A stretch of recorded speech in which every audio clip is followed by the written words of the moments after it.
I wander around the GTA and I see young, healthy people outdoors wearing face masks, even though the mask mandate is gone and the closure of shopping malls and theaters and restaurants, that's all over with.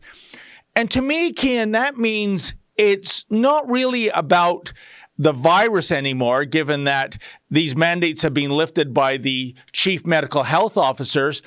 I see it as a symbol. And the symbol is this: I like big government. I like big lockdowns. I like being told what to do. And I just wonder, do you think those people, if you said, hey, are you on board with the Great Reset? The answer might be, oh, hell yeah.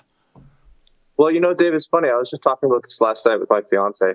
I've never heard a person on the left back the World Economic Forum that they would back the science. They don't, when you speak about these things, they don't say, oh, the World Economic Forum is doing great things. I've never heard wrong. But I found it really funny that I've never heard someone back them.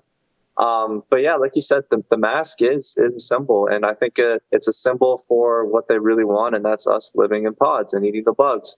It's what can we get you to do over and over and over until you think that it's normal.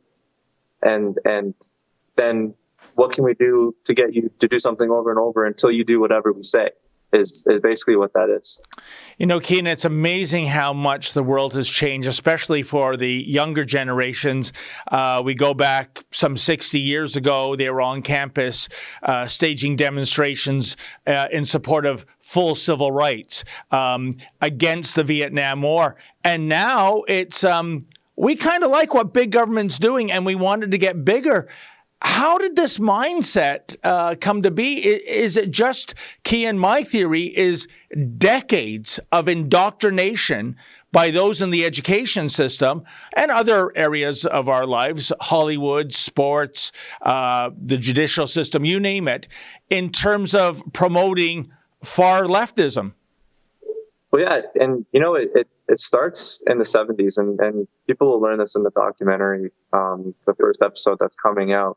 Is the World Economic Forum started in 1971, and it started in Europe as the European, I can never say this word, symposium, which is, this is all just after JFK was in office. And he was very against this communism. It's just during the Cold War where all of this nonsense was going on about communism trying to come in. So yeah, it is 50 years ago. I'm doing math probably wrong here. It's a 50 years plan that these people have had it, and they've never steered off of it. They've never changed their direction of what they want to do. Every year since then has been about totally radicalizing our society, and it's taken them a very long time. And just to get ahead of myself here, and I think that they've been waiting for something like this being COVID, for this plan to come into fruition so that they can finally move forward and stop talking about it in Davos and actually start telling our government what to do.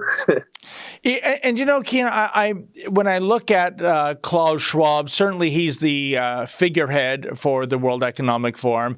And I don't know about you, but whenever I see that gentleman, he gives me a vibe of either Lex Luthor or Dr. Evil. The only thing missing is his pinky finger going up to his lip when he says something profound.